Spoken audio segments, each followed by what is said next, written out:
kita disarankan agar bertawassul ketika berdoa.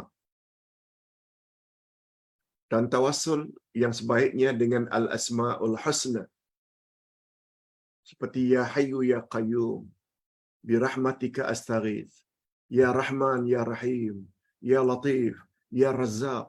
Itu namanya kita bertawassul dengan nama-nama Allah.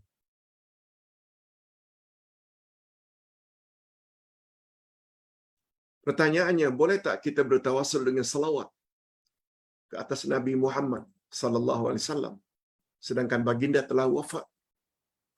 Bagus pertanyaannya. Di dalam buku kitab atau di dalam kitab yang Ustaz tulis, Akidah Ahlus Sunnah wal Jamaah jilid 2, ada bab tawassul. Tawassul terbagi dua, ada tawassul mamnu', ada tawassul masyru'. Ada tawassul yang dilarang dan ada tawassul yang dibolehkan, digalakkan. Nah, kita perlu tahu tawassul yang dibolehkan oleh agama. Ada 3. Tawassul dengan al-asma'ul husna sebelum berdoa. Tawassul dengan amal saleh. Apa saja amal saleh? Salat ke, puasa ke, baca Quran ke, sedekah ke. Setelah itu berdoa. Yang ketiga, bertawassul melalui doa orang yang masih hidup. Nah, Ustaz tidak jawab pertanyaan, boleh tak Pak Ustaz kita bertawassul dengan salawat kepada Nabi Muhammad sallallahu alaihi wasallam? Jawabnya, boleh. Sebab bersalawat ke atas Nabi itu termasuk amal saleh. Betul tak bila kita bersalawat, kita layak mendapat ganjaran dari sisi Allah?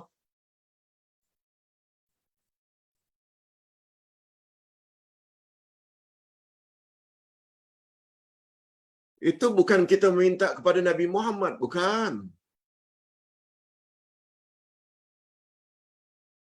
Sebelum kita berdoa, kita bersedekah dulu, kita infak dulu. Sebelum kita membaca doa, kita baca Quran dulu. Surah ini ke, surah itu ke. Setelah itu, baru berdoa. Itu namanya bertawassul kepada Allah melalui amal saleh. Bertawassul maknanya, kita melakukan sesuatu yang disukai oleh Allah sebelum kita berdoa, supaya doa kita lekas dikabulkan oleh Allah. Oleh sebab itu, ringkasnya, selain bertawassul dengan menyebut banyak-banyak nama Allah, ya Hayyu, ya Qayyum, ya Jabbar, ya Matin, ya Aziz, ya Sami', ya Basir, kemudian kita minta, itu namanya tawassul dengan nama-nama Allah. Allahumma salli ala Muhammad wa ala ali Muhammad. Seperti contoh, doa tidak akan diterima oleh Allah kalau tidak diawali dengan tahmid dan selawat. Tahmid, alhamdulillah rabbil alamin, bukankah itu amal saleh? Wa sallallahu ala nabiyyina Muhammad wa ala alihi wa sahbihi ajma'in. Itu selawat. Atau Allahumma salli ala Muhammad wa ala Muhammad. Setelah memuji Allah dan berselawat, ya Allah, anakku sedang ikut peperiksaan. Lapangkanlah hatinya, kuatkanlah ingatannya, berilah dia kemampuan menjawab dengan jawaban yang betul supaya dia mendapat hasil yang cemerlang. Itu doa. Tapi kita awali dengan alhamdulillah wassalatu wassalam ala rasulullah. Boleh. Ringkasnya, bersalawat ke atas Nabi.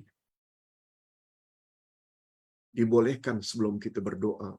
Sebab dia termasuk bertawassul dengan amal saleh. Bukan minta pada Nabi. Beza. Itu sebabnya pagi tadi ada satu orang bertanya pada Ustaz, Ustaz, saya akan pergi umrah.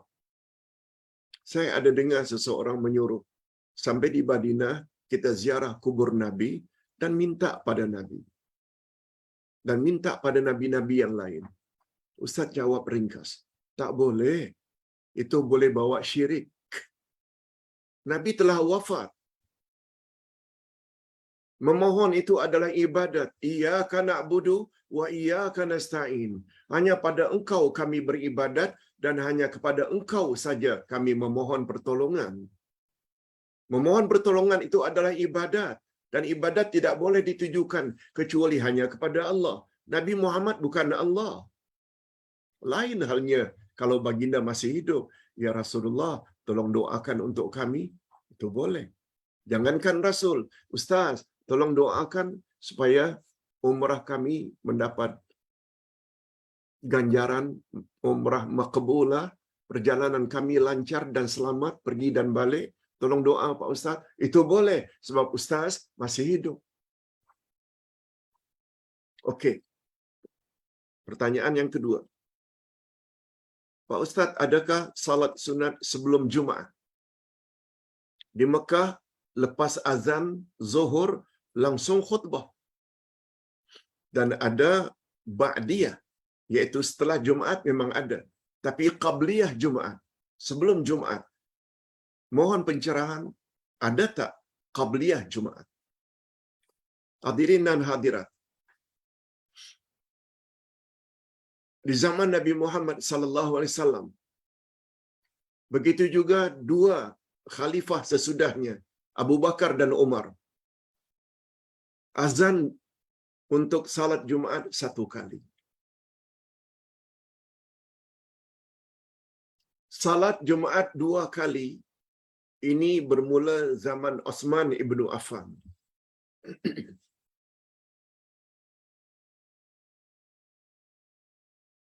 Yakni bila masuk saja waktu Jumaat, yakni waktu Zuhur, hari Jumaat, Nabi naik ke atas mimbar lalu menghadap jamaah, Assalamualaikum warahmatullahi wabarakatuh.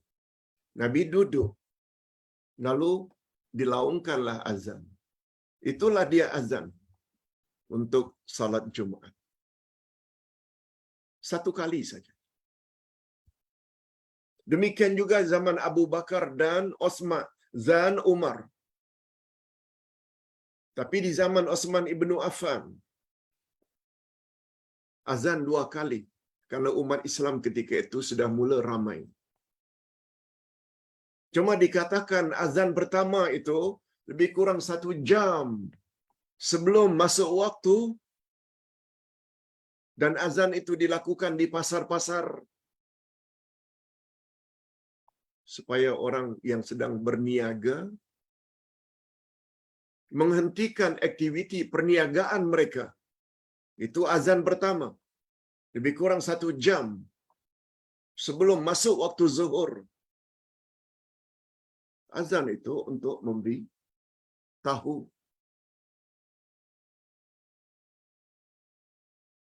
Lalu timbullah bermacam-macam penafsiran, bermacam-macam pandangan dan pendapat. Nah, kita perlu buat qabliyah juga. Azan pertama tadi tak ada qabliyah.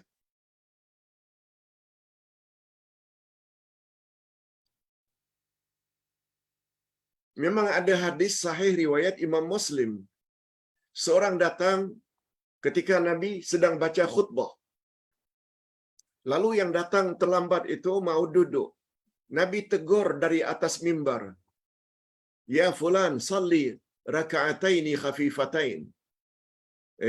Fulan. Nabi tegur dari atas mimbar. Jangan duduk.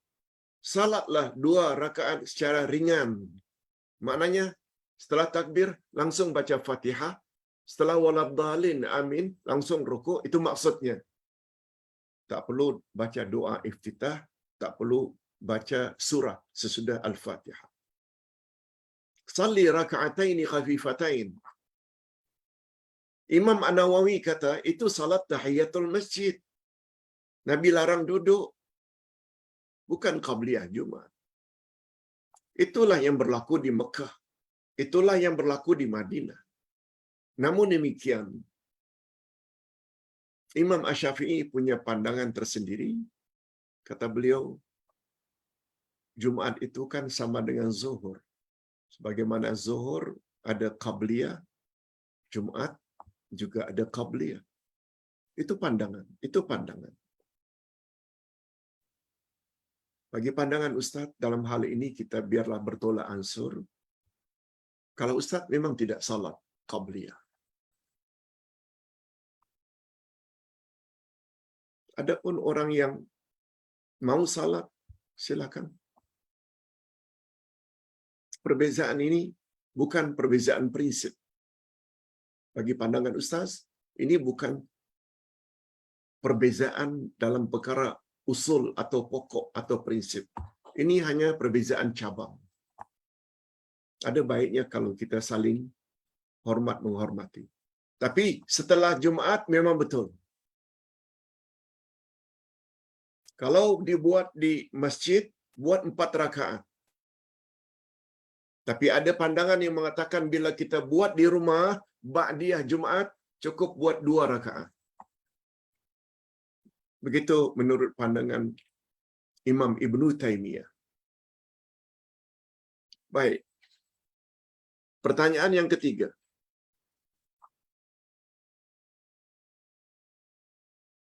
Apakah amalan yang kita patut lakukan sebagai orang yang masih hidup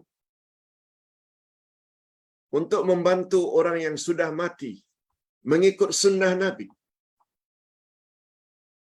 Adakah peluang, Pak Ustaz, kita yang masih hidup ini tolong orang yang sudah mati ikut sunnah Nabi? Ada? Kalau mereka umpamanya ada hutang, lalu kita tolong bayarkan hutang mereka, mereka tertolong. Kalau mereka belum haji atau umrah, kita gantikan haji atau umrah mereka yang disebut dengan badal haji atau badal umrah. Boleh. Atau kita wakaf sesuatu untuk pembinaan masjid ke atau rumah anak yatim, tahfiz. Niatkan untuk mereka. Insya-Allah sampai. Lebih-lebih lagi apabila itu dilakukan oleh keluarga si mati. Wakaf. Nah, yang paling popular doa. Itu sebabnya ada doa yang datang dari Nabi sallallahu alaihi wasallam. Allahumma ighfir lil muslimin wal muslimat wal mu'minin wal mu'minat al ahya'i minhum wal amwat. Ya Allah, ampunkanlah dosa orang Islam laki-laki dan orang Islam perempuan. Ampunkanlah dosa orang-orang beriman lelaki dan orang-orang beriman yang perempuan, sama ada mereka yang masih hidup atau mereka yang sudah mati. Ayat Quran ada menyebut tentang sifat Muhajirin dan Ansar. Rabbana ighfir lana wa li ikhwanina alladhina sabaquna bil iman. Apa doa sahabat-sahabat Nabi dari kalangan Muhajirin dan Ansar? Ya Allah, ampunkanlah dosa-dosa kami. Ampunkanlah dosa-dosa orang yang lebih dahulu dari kami. Apa makna orang lebih dahulu dari kami? Tentu saja orang-orang yang telah meninggal dunia. Orang-orang yang beriman yang telah meninggal dunia daripada kita. Dan doa itu berfaedah. Itu sebabnya di antara rukun salat jenazah adalah doa. Allahumma ighfir lahu warhamhu wa'afihi wa'fu anhu. Siapa dia itu? Ampunkanlah dosanya, luaskanlah tempat persinggahannya. Ya Allah, jadikanlah kuburannya bagaikan taman-taman syurga. Jangan jadikan kuburannya bagaikan kawah-kawah api neraka. Itu semua untuk orang yang sudah mati. Yes. Itu amal-amal sunnah yang Ustaz ingat bagus kita lakukan. Lebih-lebih lagi si anak. Doa anak langsung diterima oleh Allah. Hadirin dan hadirat rahimakumullah. Yang keempat, Pak Ustaz, ada video yang mengatakan apabila seseorang itu mengutamakan salat tarawih, witir, setelah selesai salat Isya. Tapi sayangnya mereka tidak buat salat sunat ba'diyah sesudah Isya. Sama ada 2 rakaat atau 4 rakaat. Nabi Muhammad sallallahu alaihi wasallam pernah bersabda, siapa yang melakukan salat sebanyak 10 atau 12 rakaat, lalu Allah bina untuknya rumah atau mahligai dalam syurga. Kata ulama hadis, maksudnya orang yang salat 10 rakaat itu 2 sebelum subuh, 2 sebelum zuhur, 2 sesudah zuhur, 2 sesudah maghrib, 2 sesudah Isya. Hadis yang lain kata 12 pula. Bila sebelum zuhur itu 4 rakaat. Ada pula yang mengatakan setelah Isya 4 rakaat juga ada dalilnya daripada Ibnu Abbas ketika melihat Rasulullah salat sunat ba'diyah Isya di rumah Maimunah, makciknya. Ganjarannya Allah akan bina untuknya mahligai dalam syurga.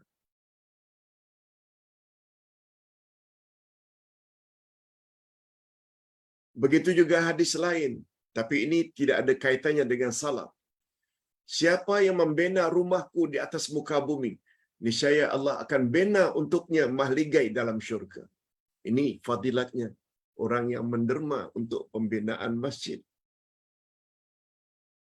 Berbalik kepada ayat tadi atau pertanyaan tadi. Mana sebenarnya yang lebih penting, Pak Ustaz? Salat sunat sesudah Isya atau tarawih? Kalau Ustaz punya pandangan, dua-duanya penting. Dua-duanya penting. Cuma urutannya setelah selesai salat Isya, kan kita ada peluang, bukan langsung. Kita wirid dulu.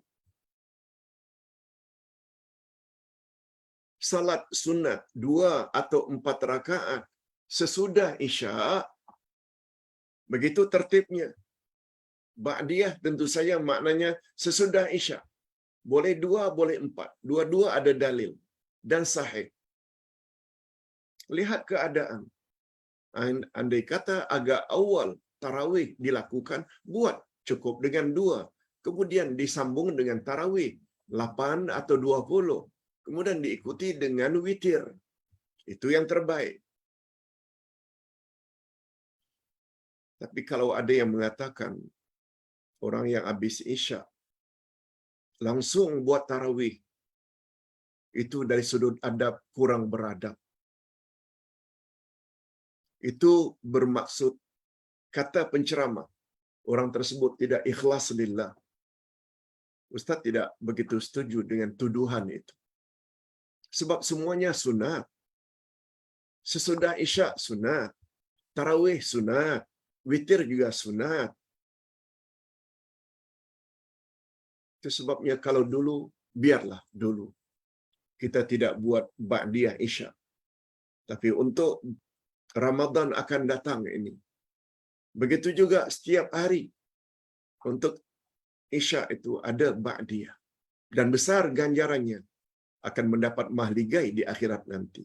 Tapi jangan lupa 2 sebelum subuh, 2 atau 4 sebelum zuhur, 2 sesudah zuhur, 2 sesudah maghrib, 2 atau 4 setelah Isya.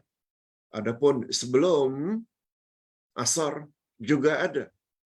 Tapi dia termasuk di dalam sunnat ghairu muakkadah. Tidak digalakkan sangat. Bila buat tidak bid'ah. Boleh. Tapi salat sunat rawatib itu kan ada 2 jenis. Ada muakkad, ada ghairu muakkad.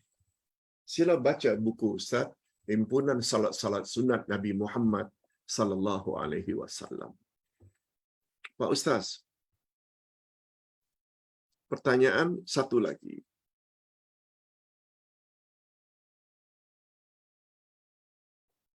Ini pertanyaan yang terakhir datang pagi tadi. Pak Ustaz, ada hadis Nabi sallallahu alaihi wasallam yang orang kirim kepada saya.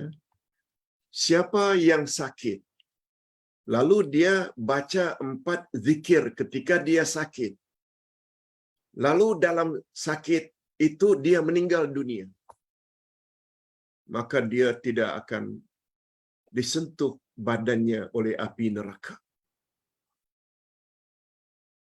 Mohon pencerahan Pak Ustaz. Hadisnya sahih atau bukan? 4 zikir itu yaitu la ilaha illallah wallahu akbar, la ilaha illallah wahdahu la syarikalah, la ilaha illallah lahul mulku wa lahul hamd, la ilaha illallah wa la hawla wa la quwata illa billah. Semuanya diawali dengan la ilaha illallah. Cuma yang pertama disambung dengan wallahu akbar, yang kedua disambung dengan wahdahu la syarikalah, yang ketiga disambung dengan lahul mulku wa lahul hamd, dan yang keempat disambung dengan wala haula wala quwata illa billah. Betulkah itu hadis Pak Ustaz? Begitu besar ganjarannya bila orang yang dalam sakit membaca zikir yang 4 macam itu, lalu dalam sakit itu dia meninggal dunia, badannya tidak akan disentuh oleh api neraka. La tut'imhu an-nar. Api neraka tidak akan sentuh dia, api neraka tidak akan makan dia. Itu maksudnya. Besar fadilatnya. Pertanyaannya, hadis itu apa derajatnya Pak Ustaz? Ustaz sempat sebelum kuliah tadi melihat buku, mencari dalam internet. Jumhurul ulama hadis, majority ulama hadis mengatakan hadis tersebut diriwayatkan oleh At-Tirmizi, An-Nasa'i, dan derajatnya kuat. Ada yang mengatakan sahih, ada yang mengatakan hasan. Hasan maknanya baik. Sahih, sahih. Tidak ada satu yang mengatakan itu dhaif. Apalagi maudhu', palsu. Tidak palsu, tidak lemah. Tapi hadis itu kuat. Hasan atau sahih. Dan boleh diamalkan. Ustaz ulang sekali lagi. 4 zikir itu, tolong ikuti. La ilaha illallah. Wallahu akbar. La ilaha illallah wahdahu la syarikalah. La ilaha illallah lahul mulku wa lahul hamdu. La ilaha illallah wa la hawla wa la quwata illa billah. Amalkan. Ajar saudara mara, kawan-kawan yang sakit. Banyak-banyak zikir. Andai kata dalam sakit itu orang berkenaan meninggal dunia, insya-Allah mereka akan dapat ganjaran begitu besar, badan mereka tidak akan dijilat oleh api neraka. Hadisnya sahih atau hadisnya hasan, riwayat Tirmizi dan An-Nasa'i. Wallahu a'lam.